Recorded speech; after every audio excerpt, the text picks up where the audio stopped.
লোকসভা নির্বাচনের সঙ্গেই আমরা দেখলাম যে বরানগর এবং ভগবানগোলা দুটো বিধানসভা কেন্দ্রের উপনির্বাচন, এবং এই দুটো জায়গার উপনির্বাচনেই তৃণমূল কংগ্রেসের প্রার্থী জয়যুক্ত হয়েছে।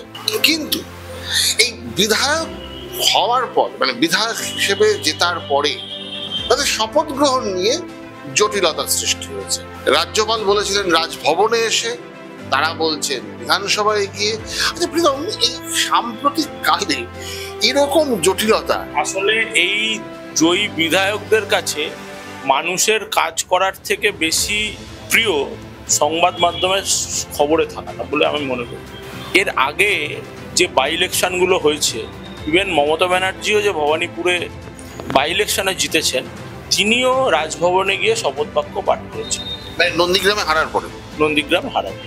তো স্বাভাবিকভাবে এই দুই বিধায়ক, যার জন্য আমাদের কাছে যতটুকু খবর রাজভবনে আজকে সময় দেওয়া হয়েছিল, রাজ্যপাল অপেক্ষা করছিলেন নির্দিষ্ট সময়ের ওই যে শপথ গ্রহণ অনুষ্ঠানের সম্পূর্ণ আয়োজন ছিল, সেই সময়ে সেই বিধায়করা ওই শপথ গ্রহণ অনুষ্ঠানে না গিয়ে বিধানসভার সিঁড়িতে বসে মিডিয়াতে মুখ দেখাচ্ছিলেন। আপনি এটাকে কিভাবে ব্যাখ্যা করবেন?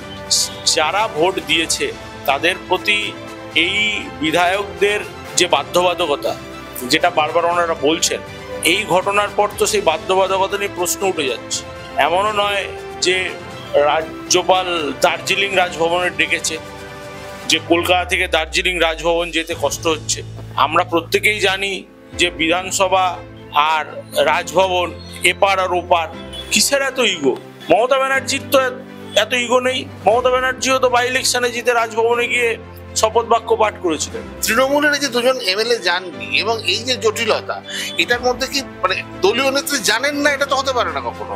দেখুন, তৃণমূলের দলীয় নেতৃত্ব জানে না সেটা তো আমার জানার কথা নয়, কিন্তু সাধারণ মানুষের দৃষ্টিতে দেখে যতটুকু মনে হচ্ছে, এটা তো খুব পরিষ্কার।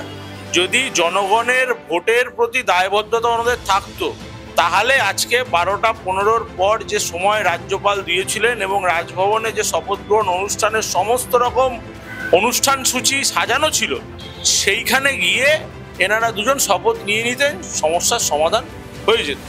শুধুমাত্র সংবাদ মাধ্যমে থাকার জন্য যে কাজটি এই দুজন করছেন, তাতে ওনাদেরই ক্ষতি হচ্ছে। এবং এটাও আমি বুঝতে পারছি না যে বিধানসভার স্পিকার যিনি আছেন, দীর্ঘদিনের রাজনৈতিক ব্যক্তিত্ব, এবং স্পিকার তো আমরা সচরাচর জানি যে সে কোনো রাজনৈতিক দলের মুখাপেক্ষী হয়ে না থাকাটাই শ্রেয়। সে কিভাবে বলছে যে সে এই অবস্থার বিরুদ্ধে রাষ্ট্রপতির কাছে যাবে?